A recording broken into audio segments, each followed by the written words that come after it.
Welcome to my channel. Don't forget to like, comment, share and subscribe. Robert Oppenheimer, 1904–1967, American development of the atomic bomb. Julius Robert Oppenheimer, born April 22, 1904, New York, New York, U.S., died February 18, 1967, Princeton, New Jersey, American theoretical physicist and science administrator, noted as director of the Los Alamos Laboratory, 1943–45, during development of the atomic bomb and as director of the Institute for Advanced Study, Princeton, 1947–66. Accusations of disloyalty led to a government hearing that resulted in the loss of his security clearance and of his position as advisor to the highest echelons of the U.S. government. The case became a cause célèbre in the world of science because of its implications concerning political and moral issues relating to the role of scientists in government. At the Cavendish, Oppenheimer had the opportunity to collaborate with the British scientific community in its efforts to advance the cause of atomic research. The greatest of the changes that science has brought is the acuity of change, the greatest novelty, the extent of novelty. I think that all things which evoke discipline, study, and our duties to men, and to the Commonwealth, war, and personal hardship, and even the need for subsistence, ought to be greeted by us with profound gratitude, for only through them can we attain to the least detachment, and only so can we know peace.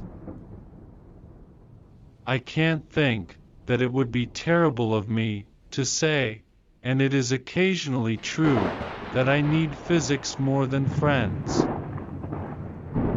All history teaches us that these questions, that we think the pressing ones will be transmuted, before they are answered, that they will be replaced by others, and that the very process of discovery will shatter the concepts that we today use to describe our puzzlement.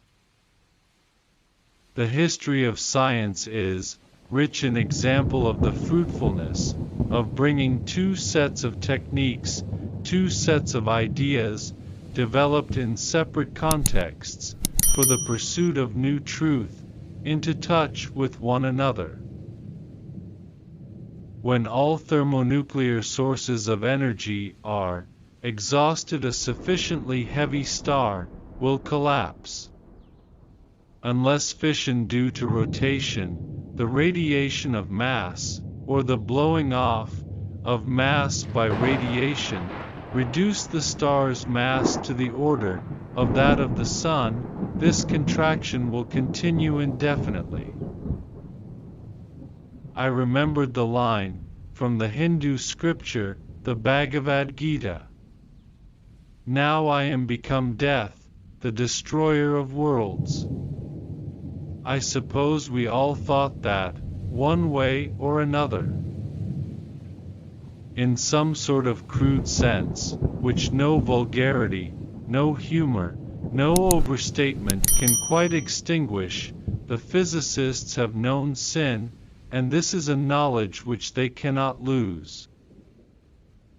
In the material sciences these are, and have been, and are most surely, likely to continue to be heroic days. This is a world in which each of us, knowing his limitations, knowing the evils of superficiality, and the terrors of fatigue, will have to cling to what is close to him, to what he knows, to what he can do. I need physics more than friends. When you see something that is technically sweet, you go ahead and do it. Discovery follows discovery, each both raising and answering questions, each ending a long search, and each providing the new instruments for a new search. Things which stimulate my curiosity are pretty far removed from the practical, and therefore from classification. Both the man of science and the man of action live, always at the edge of mystery, surrounded by it. You can certainly destroy enough of humanity, so that only the greatest act of faith can persuade you that what's left will be human. If we must live with a perpetual sense that the world, and the men in it are, greater than we and too much for us, let it be the measure of our virtue that we know this and seek no comfort. There is something irreversible about acquiring knowledge, and the simulation of the search, for it differs in a most profound way from the reality. Submit an agreement providing for the peaceful absorption of a celestial races in such a manner that our culture would remain intact with guarantee that their presence not be revealed.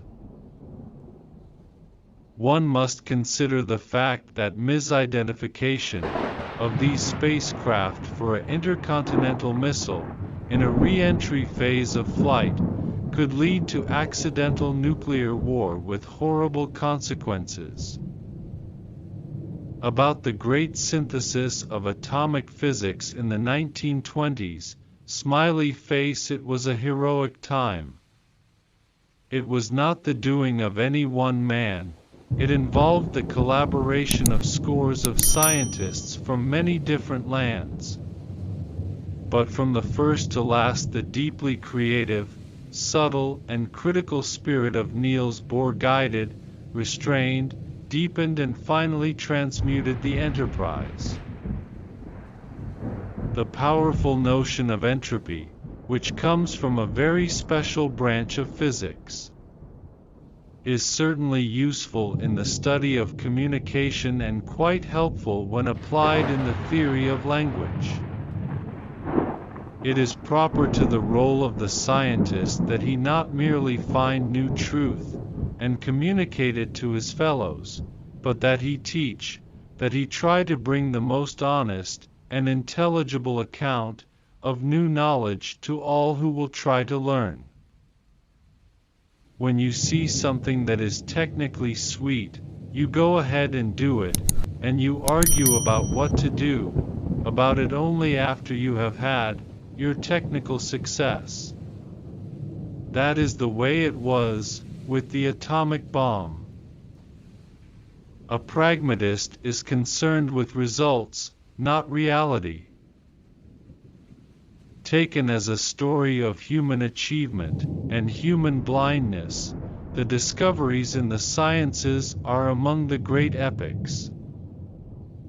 Today, it is not only that our kings do not know mathematics, but our philosophers do not know mathematics, and, to go a step further, our mathematicians do not know mathematics. In a free world, if it is to remain free, we must maintain, with our lives if need be, but surely by our lives, the opportunity for a man to learn anything. It is a profound and necessary truth that the deep things in science are not found because they are useful, they are found because it was possible to find them. The most beautiful philosophical song existing in any known tongue.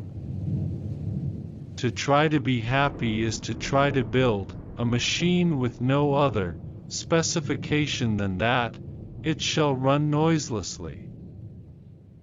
Pragmatism is an intellectually safe, but ultimately sterile philosophy.